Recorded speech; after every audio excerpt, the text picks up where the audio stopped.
Ciao Juventini of the world, my name is Giuseppe, welcome back on the channel. If yesterday we started with a disaster title of Corriere dello Sport in big in yellow, Inter Scudetto all'84%, Inter Scudetto at 84%, calculated by an AI, artificial intelligence, my questions were unanswered. And also in the comment section of YouTube, nobody answered me. Should we continue to replay the remaining games in Serie A?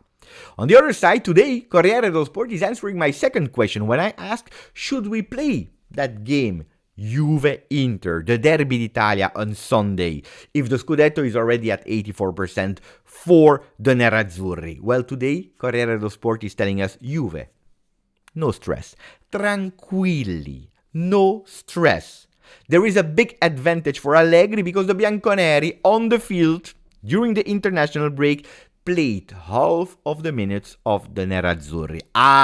Thank you, Corriere dello Sport. I was not convinced to play the Derby d'Italia. Now that you are telling me no stress for a random game, it's just Juve-Inter, you are giving me again a lot of hope. No stress, tranquilli. Ragazzi, before going in detail, understanding also why the Bianconeri played half of the minutes of the Interisti during the international break, please, if you prefer the news of today, no stress, than the news of yesterday, Inter 84% Scudetto, that will be yours. Please put a maximum of like. Don't forget, please, also to subscribe to the channel. Grazie ragazzi, really appreciate it. So now the answer, why played Juventus the half of the minutes of Inter? Let's go in detail. Who played? Cambiaso, 0 minutes. Will he be in form? He should be in form because he rested during the 2 games of Italy. Gatti played 90 minutes, only the first one, not the second one, so he had time to recuperate. Chiesa 140 minutes, 2 goals. Moiskin only 11 minutes, Rabiot 155, Vlahovic 95 minutes, Kostic 129 minutes, Szczesny 90 minutes the first game, conceded 1 goal, didn't play that second game. McKennie played the first game and then he had to come back for a physical problem. Bremer 2 times on the bench with Brazil, he didn't play, so 0 minutes with him. Yildiz 103 minutes played, 1 goal, fantastic for him. Ealing Jr. with the national team of under-21 of England played 21 minutes, 22 minutes with the Belgium under-21 minutes for Joseph Nongue. These are in details the 928 minutes played by the Bianconeri, while the 16 players of Inter played in total 1,841 minutes, so indeed double. Why? Because that's the big question. Why did we play only?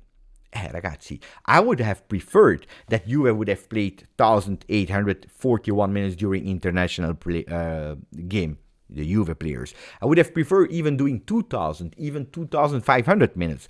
Why? Because that would have meant that our players were fit, that our players were at disposal for that game of Juve-Inter. But when you have half of the team that is totally not playing, not available, then you have a problem. Because do you believe that Danilo, in a Brazil that is a disaster in defense, would not have played a single minute? Do you believe that McKennie would not have played that second game if he was fit? Wea would not have played 180 minutes? That Locatelli would not have played at least a few minutes here and there with the Italian national team? Huijsen would not have played with the under-19 if he was fit. Miretti with the under-21 of Italy. And I continue. Ragazzi, why didn't they play all these minutes? Because they are just not there, not available, not fit. And that's what Fagioli, for example, that would have probably played with under-21. That's the question. That's the reality. At the moment, Juventus is not able to play the minutes at disposal. So is it really an advantage? Is it really a benefit of Allegri going towards Juve-Inter with not that many minutes played for international break? I don't know. Especially if you are looking at the formation of Inter that played all these minutes. Well, Sommer, Acerbi, De Vrij, and Darmian in defense. Obliged choices there, but I don't believe that the defense is bad with Acerbi, De Vrij, and Darmian. In the midfield is the starting lineup.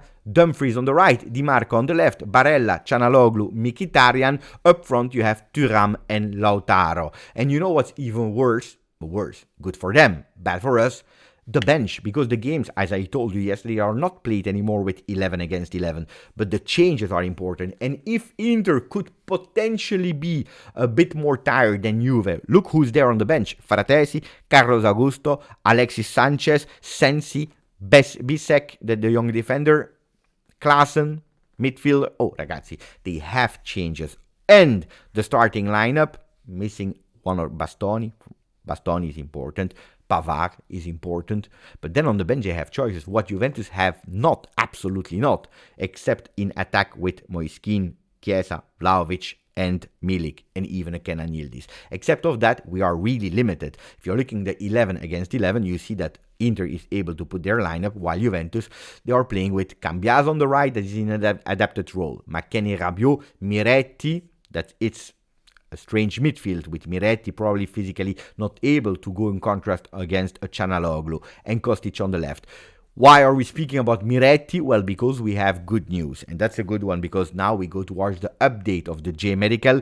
Miretti in gruppo yesterday, and Miretti and Alexandro trained completely with the team, and that's a really great one. I don't care if you like or if you don't like Miretti. Don't forget that we have so less players, not enough players, that having a Miretti more on the bench or for the first minute is super important also to have an idea of a real midfield, because going with Ealing Jr. as a mezzala or Cambiaso as a mezzala, Rabiot as a regista, ragazzi, Hans Nicolosi that never played this season except of 2 minutes against Cagliari would have been really, really difficult. So I'm really happy about the fact that we have Miretti back. McKennie trained partially. Do we have big problems with McKennie? No, it's just that he's coming back step by step, but he will be 100% a player that will be there from the beginning of the game against Inter. The big question is, of course, on the right side or in the middle of the field. Locatelli, Weah, Danilo didn't take part. We knew about Danilo, we knew about Weah. We still have that question mark about Locatelli that will be really decided in the last 48 hours before the game against Inter. Locatelli trained in the gym. At the moment he's doing better, but absolutely not ready if the game was today. So we are waiting. Hopefully we can see him, but only if he's okay. Otherwise it is a problem for Locatelli. So today all the players will be back in La Continassa, and Allegri will do a plan tactically without Locatelli. Then if we have him, fantastic, great, we can go back to what the player know. But if we don't have him, it's better to start planning.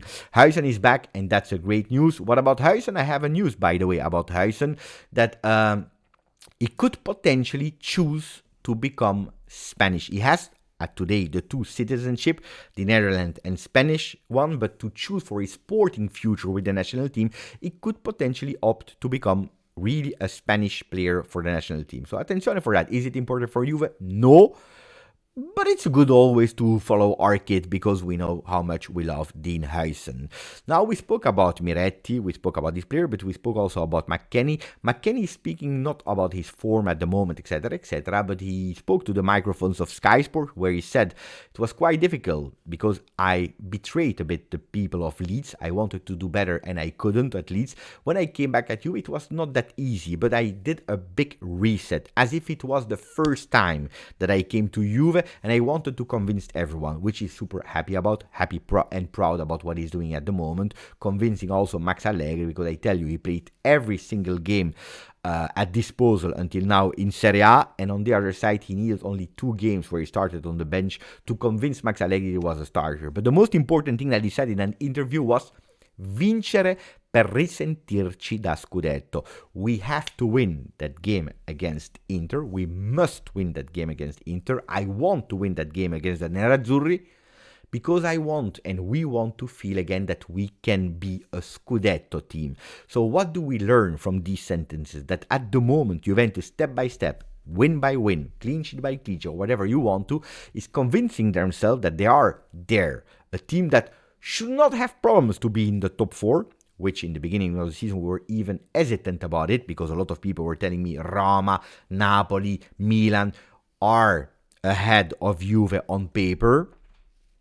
Then you had the other one that were telling me Beppe, Juve has a Scudetto team, which I didn't agree with.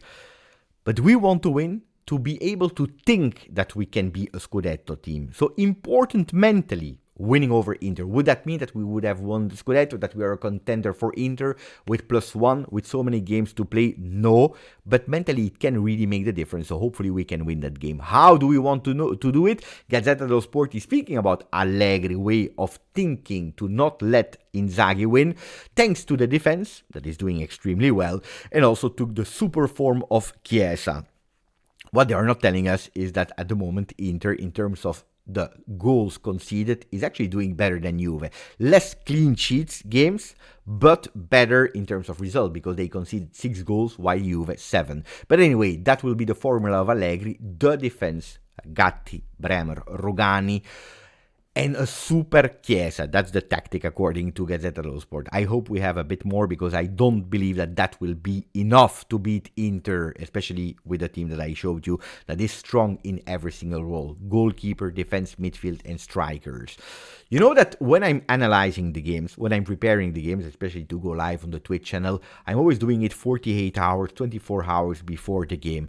I read the stats, the minutes where we score, the players, like the history of the game. I always go through a lot of things, but there is one thing that I'm never actually looking before the game or preparing the game. Is actually the stats of the referee or the name of the referee that will direct the game. I don't care. Of course, I speak about referees after the game if they did well or not, but before, when I prepare, I actually don't care what are the stats of a referee in that game. Sincerely, I really don't care. And usually when I see articles about referee, I just skip them. I don't care.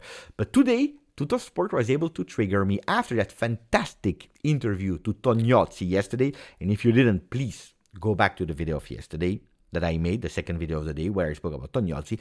Today, they trigger me because there is an interview to ex-referee Calvarese that is now also working partially for Tuttosport, that is writing the day after a bit the moviola, the post-referee decision and so on and so on. Today, beautiful interview. Juve-Inter, it's a referee game. The most important thing is saying, the big headline is, Juve-Inter is the most difficult game for a referee. It is. It's probably even more difficult than a Champions League final, because if you're looking at the last Champions League final, actually, were there a lot of big, huge controversial takes, problems? Was there that much tension? Not that much. It's tough, of course. It's a Champions League. You know that the world is watching you. But on the other side, you don't have that animosity, that hate between one team and the other one. While Juve-Inter is, absolutely is. And there is starting to explain why. He's saying, I think really that it is the most difficult game for a referee for various reasons. The first one is a media problem because it's a global event.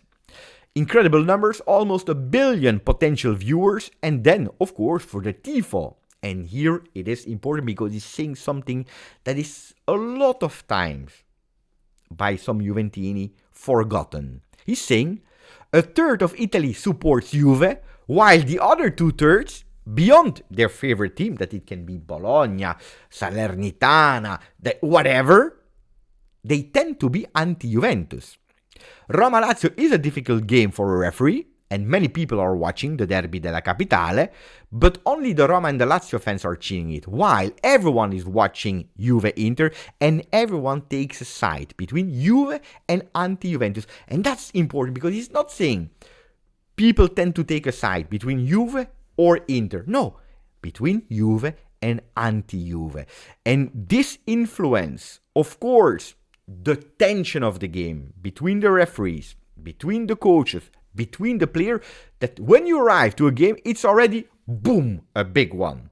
You have animosity, you have aggressivity, because that game has a story. And then you have every single decision that is starting to be controversial, if it's in favor of Juve or if it's against Juve, if it's in favor of Inter or against Inter, because people speak, and of course when you have 1/3 that is speaking, or 2/3, well, that 2/3, they are making it even bigger. Look at Juve-Inter, how many weeks are already speaking about it? How many times did we see it on Corriere dello Sport, on Gazzetta dello Sport, with it is again the rivalry, the story of that game is back on the front pages. You know, it's important. Then I really liked it because Guido Vassiago was super harsh, but extremely harsh with the referee Calvarese with this question. He was really insisting because he wanted to explain that there are differences at the moment between Juve and Inter. For example, if a referee is doing a mistake in favor of Juve, you can be sure that the media will kill them for probably the remaining part of their career. Why? When they are doing a favor to Inter, yes, they speak about it for 1 day, 2 days, and everyone forgets about it. While Calvarese is saying something super important, and it's not going in favor of Juve, but it's saying, this is not our problem. As referee, we take decisions that can be correct or wrong, but that's it. Then what the media is doing, well, that's their problem. And I agree with that. I don't believe that the referee is intentionally supporting Juve, Inter, favoring Inter or Juve. I don't believe in these kind of things. Then, of course, you have the stats. Of course, you see things that are against a team. But is it really the intention of a referee? I don't believe so. Then Guido is insisting, he's saying, but then explain me the last 10 games played between Bianconere and Nerazzurri. Why? 6 penalties for Inter, 2 only for Juve. Why? 7 on-field reviews for Inter, only 1 for Juve. And then he's also asking, explain me why the big difference in yellow cards this season only. 33 for Juve, only 15 for Inter, while the fouls are nearly there. 156 done by Juve and 127 by Inter. So it's near the same, but there is more than double the yellow card for Juve. Beautiful answer from Calvarese, because he's saying, I will tell you a story. When I was doing a referee during a Lazio game with coach Simone Inzaghi, I booked at a certain moment Sergei Milinkovic-Savic. He was complaining, then came to me and said, oh, referee, because of that yellow card, because of you now, Simone Inzaghi, my coach, will sub me off. Because it's known that Simone Inzaghi, remember last season it was even a drama, it was even a joke on the internet. As soon as his player received a yellow card, he was subbing him out. So he's saying when they are doing these fouls, when they go to contrast, they are always in mind that if they are booked, they will probably be subbed out in the next 5 minutes. So they are a bit more cautious. While at Juve, and Max Allegri already said it a lot of time in front of microphones, when they go into contrast, well, it's actually quite happy, because that means that they are alive, that they are there, that they are aggressive, that they don't let go easily the game. They want to go into duels because winning duels is important, and sometimes they can be a bit more harsh. I'm not sure if it's right or wrong, but it's something that I really appreciated to read, that other thing. I like that. I really like that. Then he also spoke about Ukraine, Italy. He said, as a referee, I have to be honest, even if Italian, this was a penalty. We can speak about the game, about Mudryk that was looking for a foul even earlier, about the contact, whatever you want, but that is a penalty. There was a contact, that was a penalty. Ask yourself if that would have happened, in the opposite side, Juventus or Italy, that was looking for a goal in the last minute, and no VAR would have called back the referee saying that was a penalty. So you see, also the referee is tending to go towards my judgment of last time. It's not over, because we have to speak about other things, ragazzi. We have to speak about Mercato, and it's nearly the end of the video. With Sule, Juventus is really continuing their plan, and talks are in progress, reported by Nicolo Schira, to extend the contract until 2028, and the future is already lined up, because Sule will come back to Juve next season. He will be part of the first team, so no problem. But for the loan, he will continue his loan until the end of the season. For the Sule fans that wanted him back in January, forget about it. And I believe, honestly, that's the best decision ever.